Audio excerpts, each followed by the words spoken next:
Once you have your basic geometry in place like walls, floors, and roofs, you will begin the steady process of refining your model as the design progresses.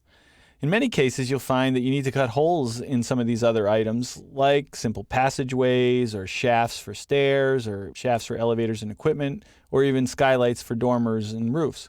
In some cases, it might be easiest to just edit the sketch to represent that penetration. In other cases, you'll want to create an opening object. Now, an opening object, there's a few different kinds that Revit includes, and they're basically all the same in the sense that they're all these void objects, and a void object you sketch in a very similar way to a solid object. The difference is the void interacts with a solid object and actually cuts a hole in the host solid object. So let's go ahead and take a look. Here I'm in my condominium project. This file that I have on screen is called shaft, and we're looking at the elevator shaft in section view, and you can see the problem that I have right here. If I kind of move my mouse into the space, tap my tab key there for a moment, and highlight the floors actually pass right through the elevator shaft on all three levels.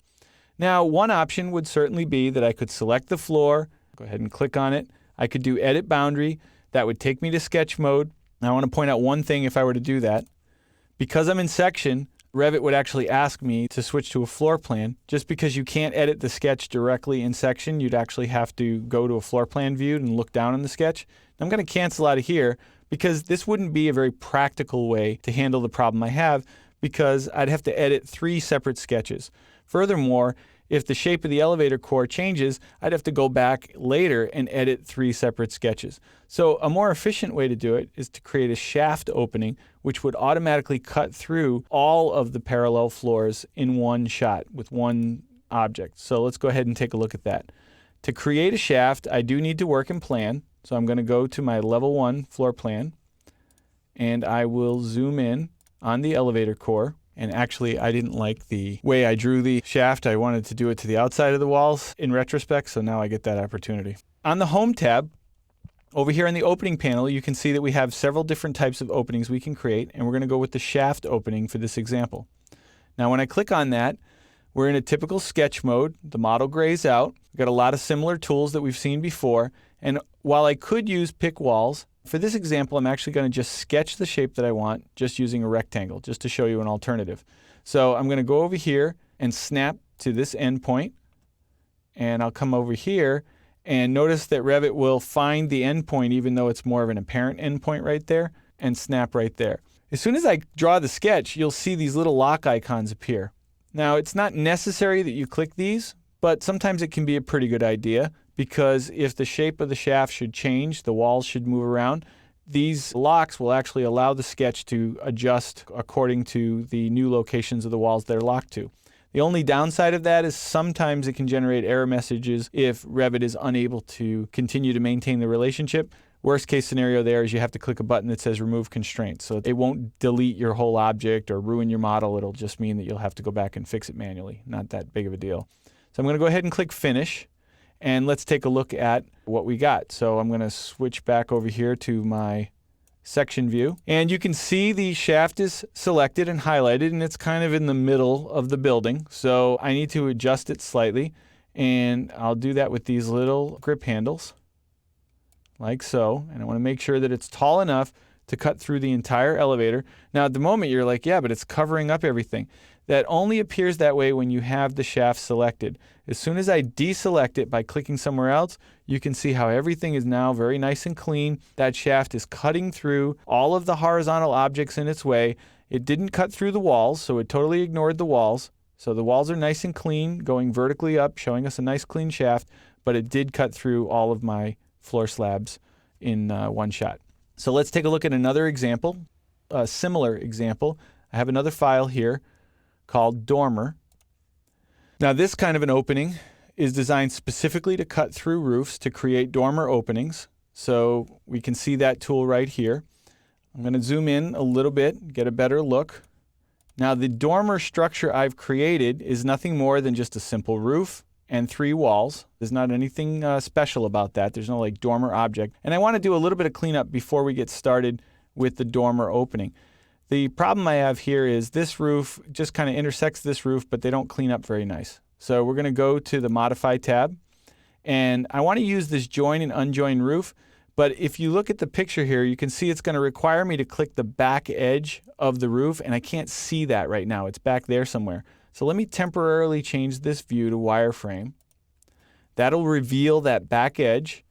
Then I'll click this tool, select that back edge, and then click anywhere on this plane. You see how it highlights the front plane that's facing me?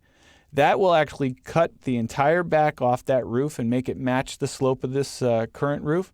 Now everything looks terrible, so let's go back to hidden line. And we got a little problem there with our walls. I'm going to jump to my roof plan just real quick to clean that up.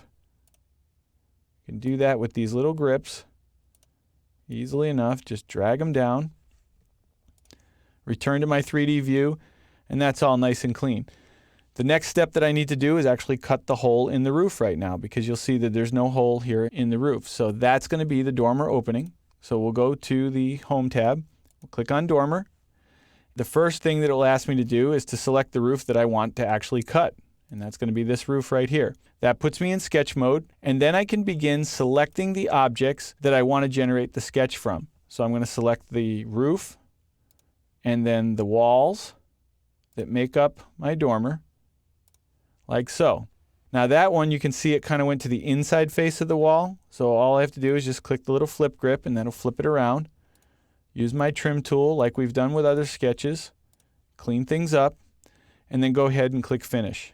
Now when I do, unfortunately, I've generated an error. I want you to see this error because you're going to see these inevitably in your own work in Revit. So these do occur. Definitely read them. Try and understand what they're telling you. What Revit's telling us here is that this roof can no longer join to this vertical wall down here. Now, why is that? Well, the roof has somewhat of an overhang, and what's probably happening is this opening is overlapping where that top of that wall is. Now, the only choice I have here is to unjoin the elements. I don't really have any remedy other than that. Now, the opening is cut in the roof, and that's all fine, but let's go fix the problem that we were just alerted to. So the best way to do that is going to be to go take a look at the section. And let's zoom in on the problem area. And as you can see, this wall kind of overlaps slightly with that wall, and then the hole kind of cuts right there. And so that's really what caused the whole problem. So really the simplest solution would be to actually select this wall and move it so that it no longer intersects the other wall. And I'll do that by just taking this temporary dimension and maybe making that 3'10". No, I got to go a little bit more. Let's do 3'9", and like so. And that should take care of that. And now I should be able to select this wall and reattach it to the roof without any trouble. If you don't like the amount of overhang, you can go back and edit that sketch and take care of that. And that's all there is to it. Notice that the dormer has updated itself when we move that wall.